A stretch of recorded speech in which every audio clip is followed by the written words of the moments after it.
13h sur la télévision du Burkina. Bienvenue à la première édition de l'actualité. Les titres: 3 amphithéâtres réhabilités, des moyens roulants pour faciliter la mobilité entre structures déconcentrées de l'université professeur Joseph Kizerbo, qui est en ordre de bataille pour l'amélioration des commodités d'enseignement et d'apprentissage. Images et commentaires de la première étape de rénovation à suivre en début de journal. Et puis la Russie a un nouveau premier ministre depuis hier. Dmitri Medvedev est remplacé par un inconnu du grand public. Quelques heures avant la démission de Medvedev, le président russe annonçait des réformes de la Constitution. Plus d'un s'interroge sur ces changements. Merci de nous recevoir à chaud pour cette information avant de poursuivre ce journal. La grève annoncée par certains syndicats de transporteurs n'aura finalement pas lieu. Le mot d'ordre est suspendu. Une suspension qui, selon les syndicats, fait suite à la réaction du gouvernement qui les invite à une rencontre à la primature le 18 janvier prochain. En rappel, ces syndicats avaient décrété un mot d'ordre de grève illimité qui devrait débuter ce 16 janvier à partir de 0h. L'université professeur Joseph Kizerbo en ordre de bataille pour de meilleures conditions d'apprentissage et d'enseignement. 3 amphithéâtres viennent d'être relookés. La réception a servi de cadre pour remettre 13 véhicules aux centres universitaires de Kaya et Zignari. Une première étape d'une série de travaux d'amélioration des commodités de l'université. Adama Guiti et Oumou Sissi. Aujourd'hui, le professeur Antoine Sanon et les étudiants de son UFR ont de quoi se réjouir. Un amphithéâtre de leur département vient d'être réhabilité avec des commodités d'exécution de l'enseignement et d'apprentissage de qualité. C'était une attente de longue date. Et donc, comme cela s'est concrétisé aujourd'hui, donc on est vraiment bien content. Ça servira déjà pour les cours, pour des effectifs d'environ 200 à 300 étudiants. Et ensuite, prioritairement, ça va être réservé aussi à la soutenance de thèses. Les UFR, SEA et LAC ont aussi vu 2 de leurs amphithéâtres réhabilités. Et pour faciliter la mobilité entre universités, 13 véhicules pick-up sont offerts aux différentes structures de l'université Joseph Kizerbo. Vous savez que l'université Joseph Kizerbo date à 46 ans d'existence. 46 ans, ce n'est pas 46 jours. Il y a des moments où il y a des difficultés rencontrées, surtout pendant l'hivernage. Et nous avons commencé par rénover 3 amphithéâtres à hauteur de 290 millions de francs CFA sur notre budget propre. Et nous avons pensé que pour la bonne gouvernance également, il faut du matériel roulant. D'un montant d'environ 724 millions de francs CFA, cette réhabilitation et cette acquisition sur fonds propres ravit plus d'un. Quand je regarde tout ceci, je ne peux que me satisfaire de la gestion qui est faite, des ressources qui sont mises à disposition de l'université Joseph Kizerbo. Je vois juste rappeler qu'ils n'ont pas sollicité le ministère, même pas pour un franc. Et on n'a pas sollicité Minefid pour avoir des ressources, mais ils ont regardé dans leur budget ce qu'ils peuvent faire. Ce sont des efforts conséquents et nous ne pouvons que donc les féliciter et les remercier parce qu'ils nous permettent aussi d'améliorer nos prestations. Pour le professeur Rabiou Sissé et son équipe, cette action n'est que le début d'une série. D'autres amphithéâtres seront relookés au grand bonheur des enseignants et des étudiants. La commune de Bobo-Dioulasso veut rapprocher davantage les services de l'Office national d'identification des populations de son ressort territorial. Les équipes de l'ONI vont sillonner les secteurs de la commune et les 36 villages rattachés pour permettre à chaque citoyen en âge de posséder sa carte nationale d'identité. Le lancement de l'opération a eu lieu en présence de Drissa Traoré et Ismaël Satouné Paré. Une population de Santidougou active pour se faire établir la carte nationale d'identité. Alimata Sanou est la première à être reçue par l'équipe technique. Elle se réjouit de cette initiative de la mairie de Bobo-Dioulasso de rapprocher l'Office national d'identification des usagers. Je suis venue pour me faire établir une CNIB, car l'ancienne que j'avais est périmée. Nous saluons cette initiative de nos autorités communales de nous alléger la tâche, surtout pour nous qui sommes un peu éloignés de la ville. À l'instar de Santidougou, les 33 secteurs de la commune de Bobo-Dioulasso et les 36 villages rattachés sont tous concernés par cette opération d'établissement de CNIB. Elle va permettre à un plus grand nombre d'acquérir ces documents juridiques à proximité. La plupart de nos concitoyens n'ont pas cette pièce d'identité. Et de cela aussi, vous vous souvenez que les premières CNIB qui ont été établies, la plupart sont arrivées à date, c'est-à-dire qu'ils ont atteint les 10 ans. Souvent, nos frères et sœurs qui sont en des milieux ne savent pas ils ne contrôlent même pas, ils ne savent pas que ça part en pétition. Donc nous avons pris l'initiative de venir vers eux, pouvoir les aider à avoir cette pièce. On a besoin d'actes de naissance, mais pour les Burkinabés qui sont nés à l'extérieur, on va réclamer le certificat de nationalité. On ajoute 2500 pour le formulaire. Et le reste, on se fera le devoir de délivrer la CNIB à un délai raisonnable. Cette opération de délivrance de CNIB est prévue pour s'étendre du 15 janvier au 10 février 2020. Le maire de la commune de Bobo-Dioulasso exhorte sa population à saisir l'occasion pour être en règle vis-à-vis de la loi. Toutefois, il rappelle qu'il ne s'agit pas d'une subvention. Chacun devra donc débourser la somme de 2500 francs CFA à cet effet. Nous restons dans la ville de Sia où des hommes de médias sont à l'école des concepts d'intégration et de migration. L'initiative est du ministère de l'intégration africaine et des Burkinabés de l'extérieur qui veut ainsi aiguiser les connaissances des journalistes sur les concepts en ligne de mire, la participation de ces journalistes et communicateurs dans le processus d'intégration dans l'espace CEDEAO, nous disent Martin Zerbo et Kaduro Menki. Des échanges et des partages d'expériences entre le ministère en charge de l'intégration africaine et des Burkinabés de l'extérieur et ces hommes et femmes de médias afin de leur permettre d'apporter leur part contributive au processus de l'intégration dans l'espace CEDEAO. Une session de travail de 72 heures, l'enjeu étant de mettre les journalistes et communicateurs à profit pour accélérer les avancées en matière d'intégration et de migration dans l'espace sous-régional. Nous attendons du réseau qu'il puisse nous aider à relayer autant que faire se peut les questions fondamentales en matière d'intégration parce que c'est l'une de nos attributions essentielles, mener à bon port donc la politique burkinabé en matière d'intégration sous-régionale. Cette formation consacre la relance des activités du réseau des journalistes et communicateurs sur l'intégration et la migration. Nous jouions notre partition pour le succès des activités, mais entre-temps nous sommes rentrés un peu en hibernation pour des raisons diverses et le ministre de l'intégration africaine et des Burkinabés de l'extérieur a eu cette idée lumineuse donc de relancer cette structure à travers justement cette session de formation. 10 thématiques relatives aux questions d'intégration et de migration seront abordées au cours de cette rencontre. Entre autres, le protocole de la CEDEAO sur la libre circulation des biens et des personnes, défis et perspectives, la politique du Burkina en matière de migration et la politique migratoire de la CEDEAO. Quelles conditions d'études pour les élèves déplacés des villages de Nagré et Natiabouani? Le maire de la commune de Fada a voulu en savoir davantage. Accompagné de ses collaborateurs, il est allé rendre visite aux élèves qui prennent cours dans un collège d'emprunt dans la ville de Fada. À l'occasion, il a remis du matériel didactique à 3 CEB et CEG de la commune. Des précisions avec Justin Kendrébiogo et Ibrahim Sanou.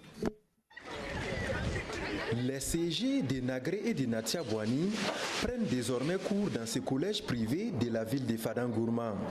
Pour sauver l'année scolaire face à l'insécurité, le conseil municipal a décidé de délocaliser toute l'administration. Plus de 300 élèves déplacés y prennent cours. Aujourd'hui, ils reçoivent la visite du maire. Si nous sommes ici, c'est grâce au conseil municipal et comme on dit, tout n'est pas parfait. Il y a des doléances en tout cas qui existent. Voilà, comme je pense qu'avec son arrivée, on pourra aussi échanger sur ces questions-là afin d'améliorer le bon fonctionnement de l'établissement. c'est pas simple, mais nous faisons avec et nous avons eu l'occasion d'échanger avec les élèves. Ça se passe plutôt bien et la cohabitation est bon enfant et nous saluons donc la contribution des différents acteurs pour que les choses se passent le mieux possible. Le maire a auparavant remis 250 tables-bancs, des armoires, des chaises, des bureaux et 1721 livres de lecture à 3 CEB et 3 CG de la commune. Un don estimé à 36 429 000 francs CFA. Nous tenons à remercier la mairie de Fada pour cette dotation.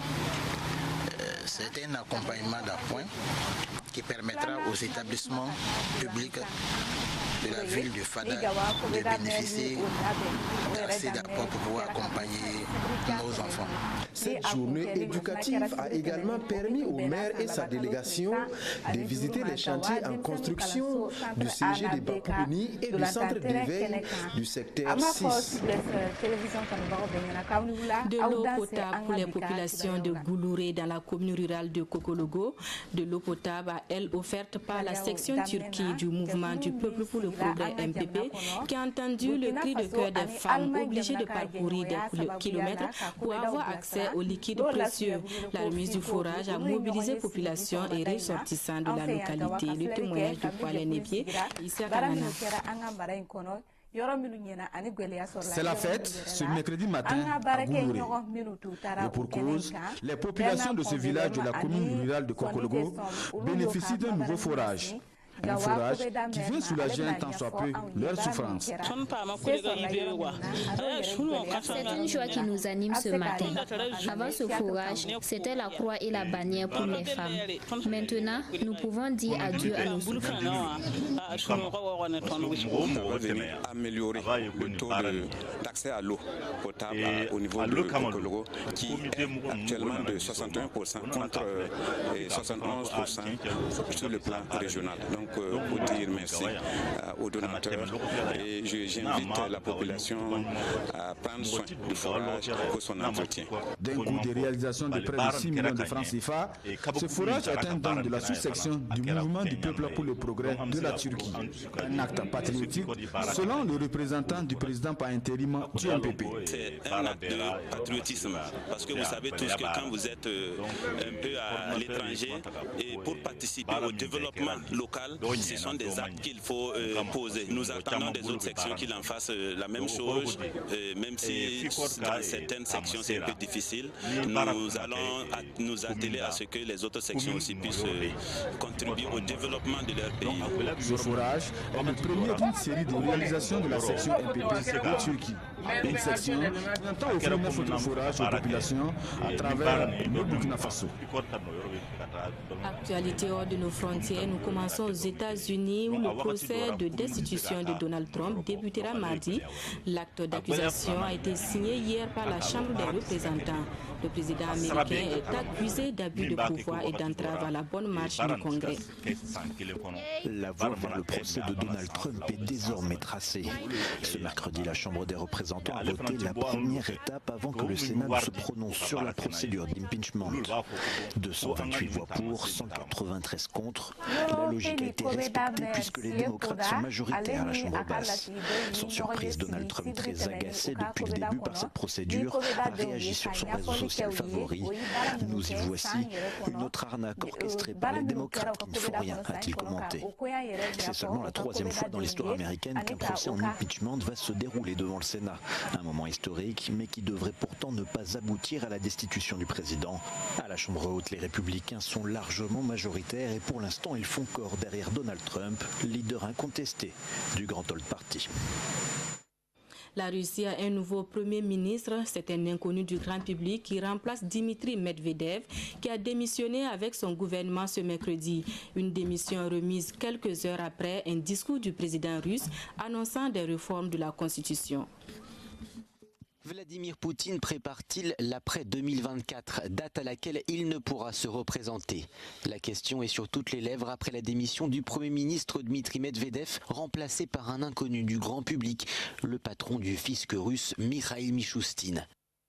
Mais ce n'est pas le seul changement dans l'air en Russie. Lors de son discours annuel devant le Parlement et les élites politiques du pays, le président russe a annoncé une série de réformes de la Constitution. Vladimir Poutine souhaite donner plus de pouvoir au Parlement qui nommera directement le Premier ministre, alors qu'aujourd'hui, la Douma fait surtout office de tampon du choix du président. Je suggère de changer cet ordre et de confier à la Douma le pouvoir de nommer et non pas juste d'accepter un candidat au poste de Premier ministre, puis de nommer les vice-présidents et ministres sur proposition du Premier ministre. Vladimir Poutine a proposé de soumettre au vote des Russes ces réformes de la Constitution, une révision qui devrait préserver le caractère présidentiel du système politique russe. Le président maintient également l'idée de limiter les mandats du président à 2, mais est-ce le début de changements plus vastes? Difficile à dire pour l'heure. Peu après le discours du président, le Premier ministre Dmitri Medvedev a présenté la démission de son gouvernement. Nous devons donner au président de notre pays la possibilité de prendre toutes les décisions nécessaires, a-t-il déclaré. Dmitri Medvedev avait occupé le poste de président de 2008 à 2012 quand, pour des raisons constitutionnelles, Vladimir Poutine avait dû céder le Kremlin pour le poste de Premier ministre. En 2012, les deux hommes avaient échangé leur rôle. Mais que signifient tous ces changements? Pour certains politologues, Vladimir Poutine prépare clairement le terrain pour rester au pouvoir. À présent, la lecture croisée des parutions du jour. Lecture faite pour nous par Béléman Herman Nestor Toué. Autant le dire, attention aux grèves à répétition dans le secteur des transports, avertit l'Express du Faso. Convaincu que si les transporteurs ont décidé d'aller en grève, il doit y avoir un problème, le confrère invite le gouvernement à trouver des solutions, ne serait-ce que le respect des engagements pris pour éviter la perturbation des activités dans le domaine des transports. La division serait-elle la solution au problème des transporteurs? En tous les cas, certains syndicats se démarquent de la grève annoncée, rapporte Sidouaya. Et le confrère de préciser que c'est le choix de la personne qui doit diriger la fêtière des transporteurs qui divise. Autre sujet qui divise, la question de l'UTS. À la une du journal Le Quotidien, les syndicats libres et indépendants mettent en garde le gouvernement contre toute tentative d'application de l'UTS sur les indemnités et primes. Dans un communiqué relayé par le journal, les syndicats s'indignent que le gouvernement ait pris le contre-pied de leurs propositions sur l'UTS, lesquelles propositions consistaient à épargner 80% des agents du public et la totalité de ceux du privé et des sociétés d'État. C'est mal connaître le gouvernement qui annonçait toute autre grille le 4 janvier dernier sur la télévision nationale. Ils invitent de ce fait le gouvernement à ressortir le pourcentage de chaque contribuable au lieu d'aligner des chiffres qui n'ont pas de sens. Autre soutien contre l'application de cet impôt unique sur les traitements et salaires, celui des magistrats. L'observateur Palgassé fait écho leur solidarité avec les travailleurs frondeurs. Dans une déclaration signée en date du 15 janvier, il se dit solidaire des agents de la fonction publique. Ces syndicats craignent aussi la dégradation du climat social qui pourrait provoquer l'extension de l'UTS, nous informe aujourd'hui au Faso. Lutte contre l'extrémisme violent au Sahel. Pour terminer, la culture pourrait se révéler une arme redoutable, indique le journal Le Pays. Les ministres de la Culture de l'espace G5 Sahel réfléchissent sur la question à Ouagadougou depuis hier. C'est tout pour cette édition de la mi-journée. Merci à vous qui l'avez suivi. Bon après-midi à toutes et à tous.